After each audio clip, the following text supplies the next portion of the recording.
It's a big one in Baton Rouge on Saturday night, but will the weather literally rain on our parade?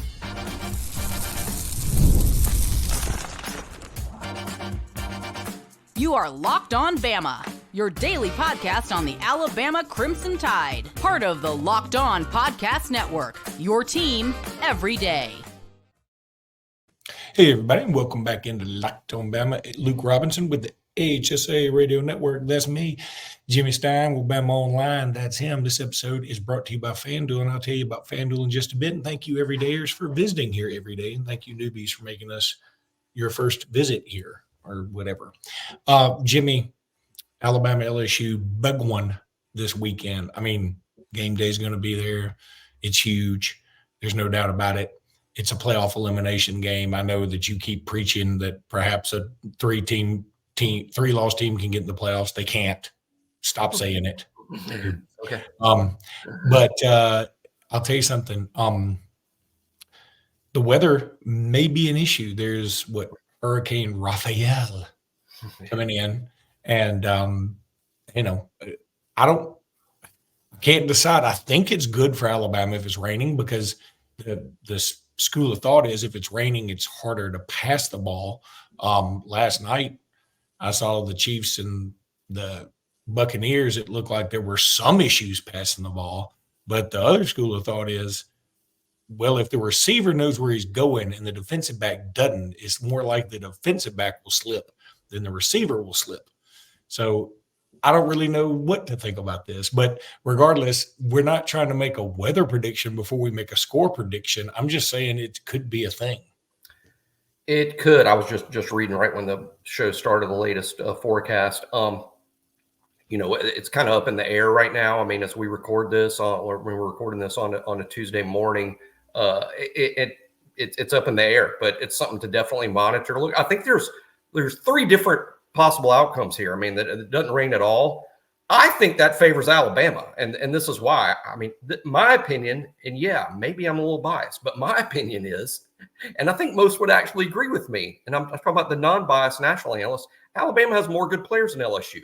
Not a lot more. It's not 100 to 1, but I think Alabama's got more good players than LSU. So if the weather's fine, in terms of the matchup, I like Alabama. Now, I think there could be some rain, some rain associated with the storm, and you play in the rain. Who would that favor? I don't know. I tend to look at weather as an equalizer. I think talent becomes a little less important, and luck becomes more important in terms of the wet ball, in terms of the wet field. You can be a really talented player and slip.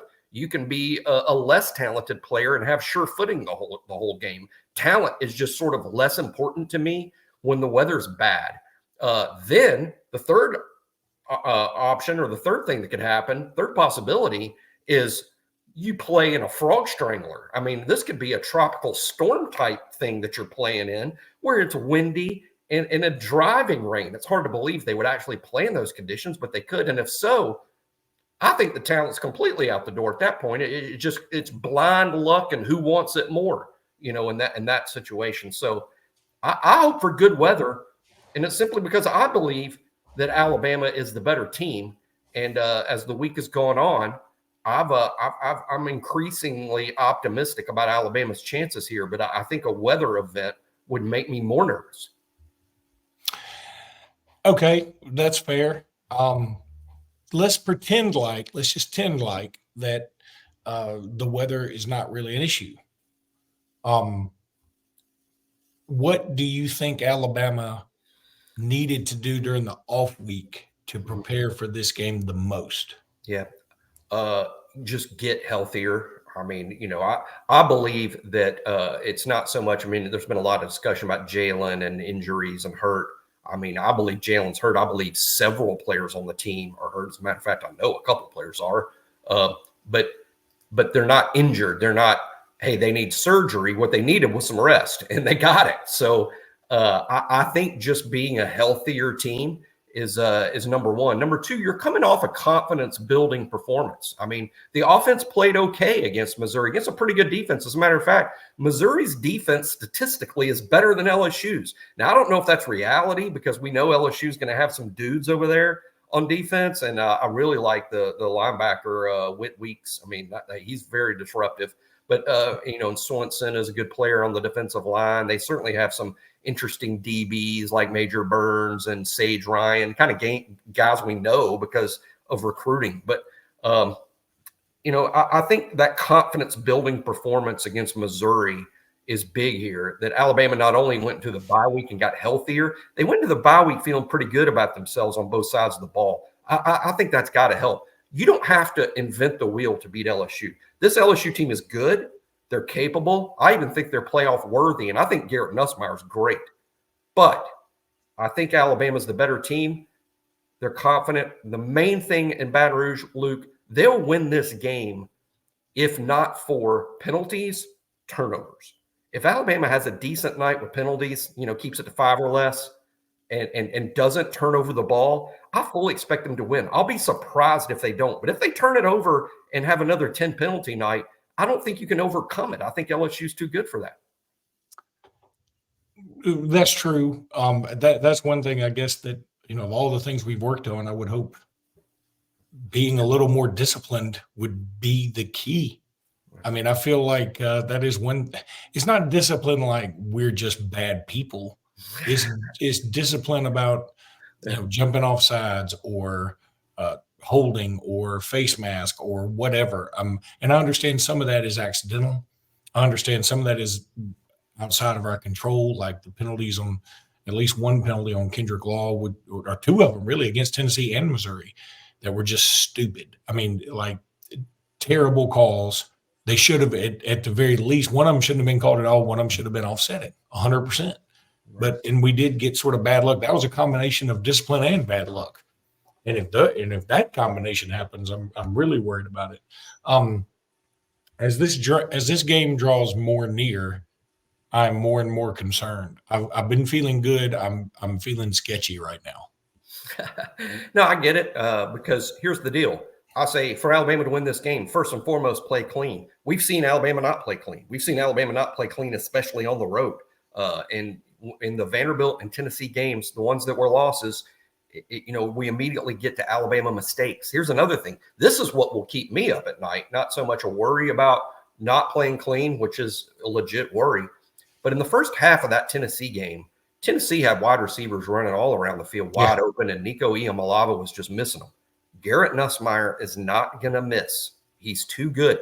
Nico's going to be as good as Garrett, but give him a year or two. Garrett's like a redshirt junior by now. I mean, I know he hasn't started a lot, but he's a mature guy. He's been around. And by the way, I think we're going to be saying the same thing about Ty Simpson a year from now, who'll be taking over as a mature redshirt junior like Nussmeier. There won't be as many deer in the headlights things as there are for freshmen and redshirt freshmen in this league. Garrett Nussmeier is not going to miss those throws. And LSU's receivers, Aaron Anderson, C.J. Daniels, and, of course, Kyron Lacey, good players. They're going to get open. And the fear is Nussmeier throws for 400 yards and wide receivers are running wide open all night. That I fear that more than I fear the 10 penalty plus 3 turnover game. You get both of those things, and LSU can win by 3 touchdowns. Yeah, you said Ty Simpson, but I believe he pronounces it Keelan Russell. Well, that is funny because as much as there's this minority of Alabama fans screaming for "we need Ty right now," that will, regardless of how Ty plays next year, Keelan Russell will be that fan favorite next year. That's coming. Programming note, I have absolutely no idea why it says Luke Robinson and Jimmy Stein over the names Luke Robinson and Jimmy Stein. Do you see that, Jimmy, or no? I do see that. I don't know why it's doing that. It's the first time it's ever happened. I think we need to change it. We need to emphasize we're emphasizing us. Today's show is all about us. I guess it's like, oh, wait a minute. That one's Luke? Let me be sure. There's confirmation right beneath it. It's Luke Robinson and Jimmy Stein on the Luke Robinson and Jimmy Stein show. It would be weird if. Who else would it be? Yeah. All right. We got to take a bit of a break. And then when we come back, it's time to talk some hoops. How about Roy, though? It's great. this past weekend, somebody on Twitter reached out, or like they copied me on it or tagged me or whatever you say on Twitter, X. And they said, boy, I wish there was a way just to contribute to somebody individually for the team. And somebody said, I've been listening to Locked On Bama, and they do have something like that. We do. Because Locked On Bama fans, it's time to recognize your Roy Player of the Week. So far this season, we've pooled over $20,000 to support players on Roy. Micro deposits lead to massive change. With the Roy app, you can direct your support to athletes you love, ensuring that all funds go to that specific player you choose. Unlike collectives, you know exactly where your support is going, and you even receive exclusive content like personal videos and updates after the season. The best part, it's risk-free, man. If the athlete transfers or doesn't deliver on the content, you get your money back. This week, I'm supporting, well, we were on an off week, but you know what? Basketball came around. I'm supporting LeBaron Philon. And let's pitch in and give them $100 each. What do you say? Or even $10. I'd love for you to join me, even if it is $10. Let's show LeBaron Philon the love and keep him connected to our school. Remember, pay today, celebrate tomorrow.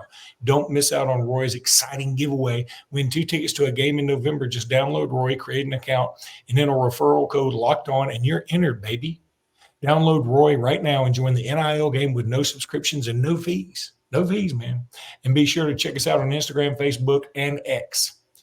All you got to do is go check out Roy on any of those platforms. And Roy, support the players and change the game. All right, so let's talk about basketball last night. Impressive showing last night.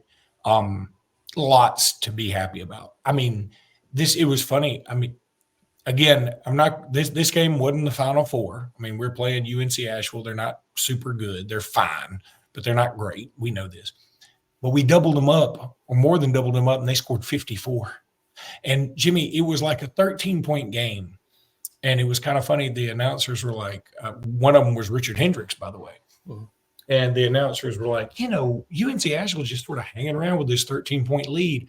And the announcers went off on like just talking about their lives for a second. They got off script for a minute. And like a minute and a half game minutes later, they look up and it's like, oh, it's a 21-point lead. I mean, it was like, if you blink, this team's going to bury you.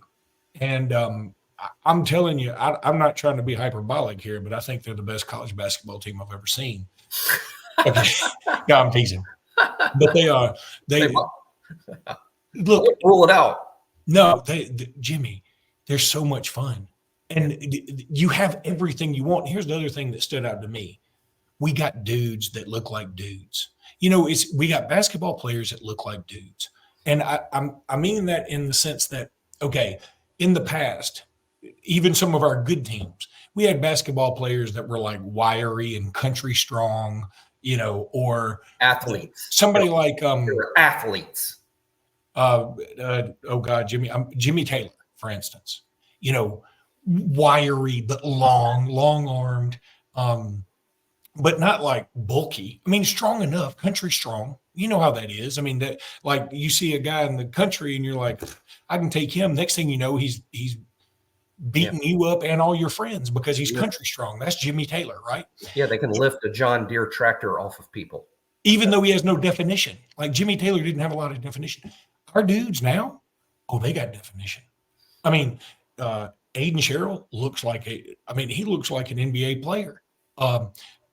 Diabate gets after it. LeBaron Philon, what about him doesn't scream, he'll be in the NBA one day? I mean, the only one that doesn't look like just a powerful athlete is our transfer from Auburn. That's the only one. And but we don't need him to be that. We need him to be a game manager and facilitator and also just be a marksman. And he was looking good last night. There were a couple of times, I even loved it. Towards the end of the first half, he made a steal, and then he sort of waited for the defender to foul him, and the defender did foul him, but the referees didn't call it. Again, they swallowed the whistle, and then he drives in, and they fouled him again, and they don't call it. And then we get another steal. He's down on the other end, and another guy fouls him, and they don't call it. And I looked online, and some people were like, man, he got fouled 3 times in.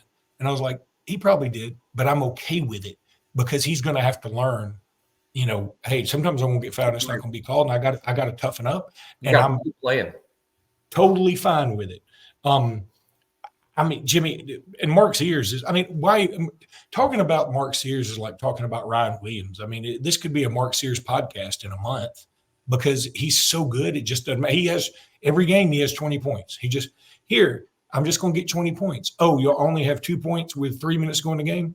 I'm going to score 20 somehow. I don't know how, but I'm going to do it. He scores 20 every game. But the other guys, even Grant Nelson wasn't 100%, and he looked great. His interior passing, Amori, he looked like a Godzilla out there. And he's not that, he's tall, but he's not like crazy, like out of bounds Victor Wembanyama tall. But he looks like I looked up the stats. I need to find them again because I've forgotten them already. But I was looking at the stats and I was like, oh, not Victor Wembanyama. We have everyone else. We might as well have Victor too. I was like, oh, Amori must have 32 rebounds because every time I look up, he's got a rebound. And I'm like, they only credited him with 8 rebounds. It felt like every rebound went into this black hole that is called Cliff Amori. He was just unbelievable. He just swallowed everything. I think we have several guys like Mark, like Cliff, who, if we needed them, if it was like, tonight's the night we need you to fill the stat sheet and we're going to play you 35 minutes. I think Sears and Cliff and a few other guys could just all have monster nights. We just don't need that. We just need everyone just to do their job while they're on the floor. The depth of talent is amazing. The most competitive game last night by far would have been Alabama starting 5 versus their bench 5. That would have been real competitive and awesome, and who knows who would win that. But Alabama's bottom 5 would have also blown out UNC Asheville last night, who's not bad. As Luke pointed out, this is a not bad. This team could be in the NCAA tournament. That's how they might be. I think they're picked to finish 4th in their league, but they won their league 2 years ago, and they lost in the conference tournament final last year. So they're 1 game short last year. This is a team that could easily be in March Madness. The Alabama's depth is unreal. Even factoring in 2 guys are going to redshirt. We know Houston Millett and Oz Cunningham are going to redshirt, and Chris Youngblood's out for another few games. So you've, quote, only got 10 guys. The problem is all 10 or the problem for the opponent is all 10 are interchangeable talent-wise. You can put your 6th, 7th, 8th, 9th, and 10th player on the floor and compete and win SEC basketball games. That's how and not only that, team is. How long has it been since we had like a couple of big men? Like we can put 2 or 3 big men out there at one time. And it used to be we had a big man and then his backup was like 4 inches shorter, but he gave a lot of effort. And we went from 0 rim protectors to 2.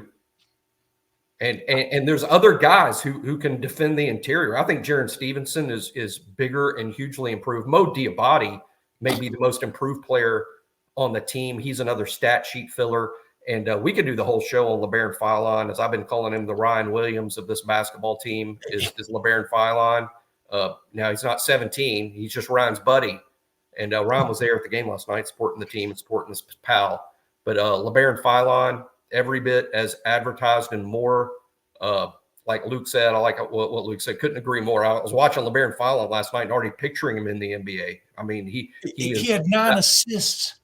Yeah, he even got Max his bucket at the end when Max comes off the bench, the walk-on, the 11th player that played the walk-on. He scored. Why? LeBaron Philon's why. LeBaron is a stat sheet filler. I was surprised. I can't sit there and track hard hat points. I can't sit there and tally it up while I'm watching the game because I don't know what. But I thought LeBaron Philon was going to win the hard hat. Ends up it went to Aiden Sherrill. But Philon, I thought, played a blue-collar type game with ridiculous talent. I feel like Philon's going to be able to get it whenever it's like we want to give it to him, though. The stage will never be too big for him, just like Ryan. The stage is never going to be too big for him. LeBaron Philon could play in a Final Four game tomorrow and have a smile on his face and play great. It's fun to have a team with Herb Jones, and I love Herb Jones, and I always will. And he's an all-timer. He's unbelievable. And he was just following that team was so magical, and the one-handed free throws against LSU, the whole deal, the defense on his buddy Watford at the end of the SEC title game, all that was just awesome. But it's different when you see this team and you're like, oh my God, they shoot well. I mean, Mark Sears is still deadly. Holloway was stroking it. Reitzel looked like the dude. I'll tell you what Reitzel looked like to me. Every time they showed him close up, like he did something, he's like, I wish somebody would tell me they need me this game. I wish you would, because I will light you up. I mean, but you could also see the look on his face like, I don't have to do it this game. And like, so far, we're one game in. I don't want to read too much into this, but everything seemed to be what was promised. This was not everybody can play, and we don't even have young blood. And Cunningham, and how beautiful is it that Cunningham and Millette don't have to play this year? I think that's wonderful. Like, so we know we got two dudes coming in. Cunningham's was the number one player in his class at one point. He fell back, but maybe he needs a redshirt year to get better. And Houston Millette, he's pretty good shooter. And if he sticks, if he's going to be here one more year, that's fantastic, because we don't necessarily need him this year. And Phylon, his stat line was just ridiculous. 3 steals, 2 blocks, 10 points, 9 assists. If there's a column in the stat sheet, Phylon's going to turn it from a 0 to something. There won't be zeros. You can just look all the way across the stat line. There will not be zeros. He'll do it. He'll do everything. He'll block shots. Everybody who played scored. We played 11, and then we played Max at the end, which was sort of like let him get in there kind of thing. But everybody else who was on the floor was a legit threat. There was no like, okay, this guy, we got to survive these minutes while X player is out there. We're going to score a lot of points. We're going to score like there's just a bunch of scores on, and even when we're like, all right, let's put in the bench because we're up 25, those guys are still going to score because they're just too good not to. It'd be like Nick Saban telling Eddie Lacy to get on the ground in 2010 against Michigan State. But hey, the competition's going to get tougher. Even starting Friday. Obviously, Arkansas State's not a team that should be able to play an equal game with Alabama, but Arkansas State's probably a little better than UNC Asheville, and we'll see them Friday. And could it be potentially a matchup of Alabama's current coach versus its future coach? Maybe.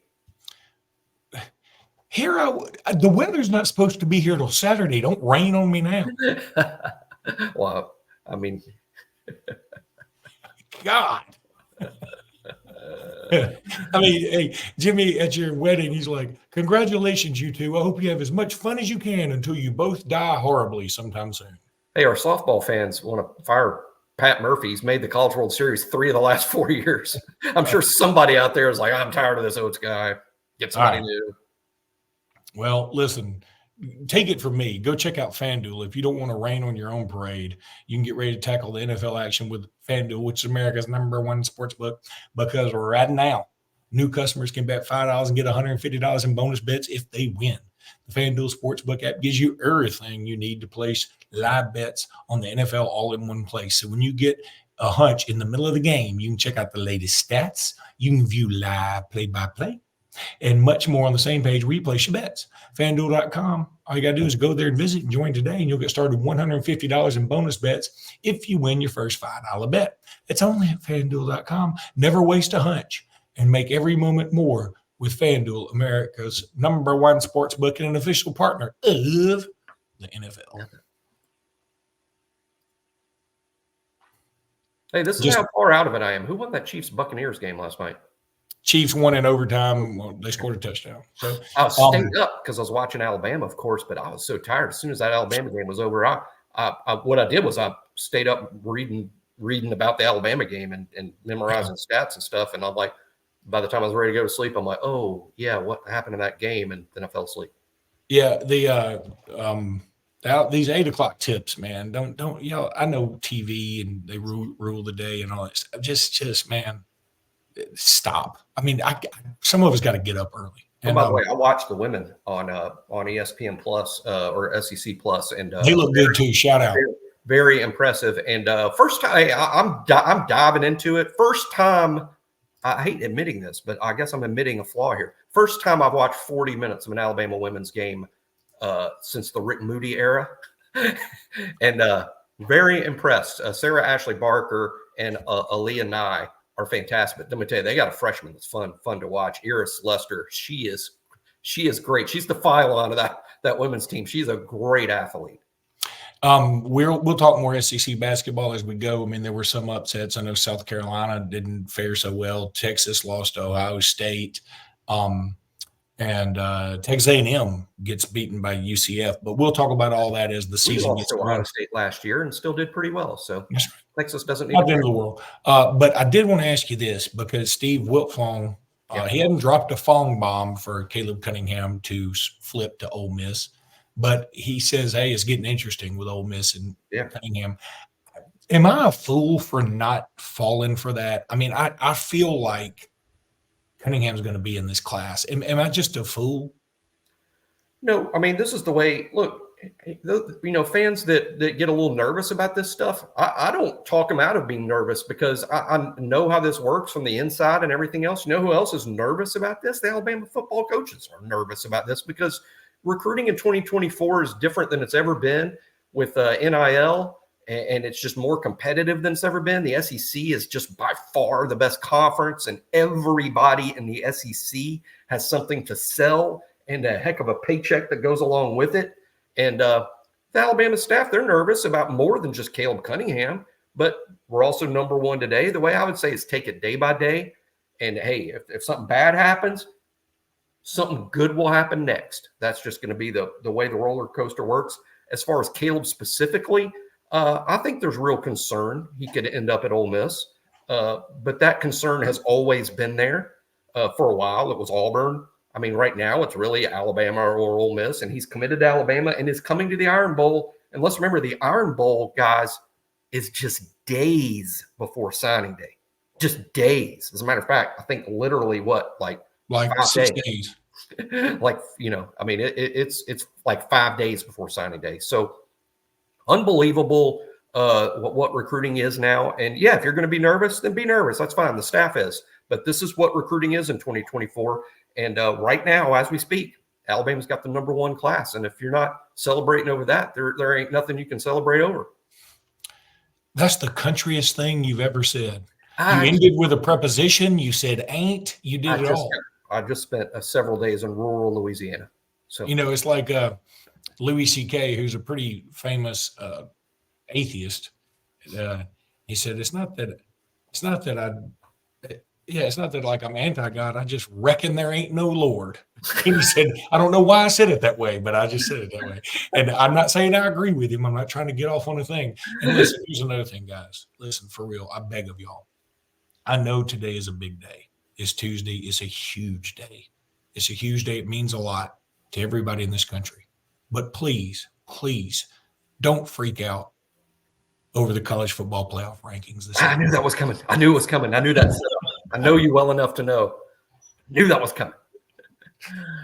I thought I could feign seriousness, but I can't. I think. By the way, let's predict because we're not being. I think Alabama. How about I could be wrong, of course. I think Alabama will be at 10. All right, I'm going to say we're at 11. I want us at 13. Okay, I'll say 10. That's going to do it for today's podcast. We'll be back tomorrow with more. Until then, roll tide, everybody. Roll tide.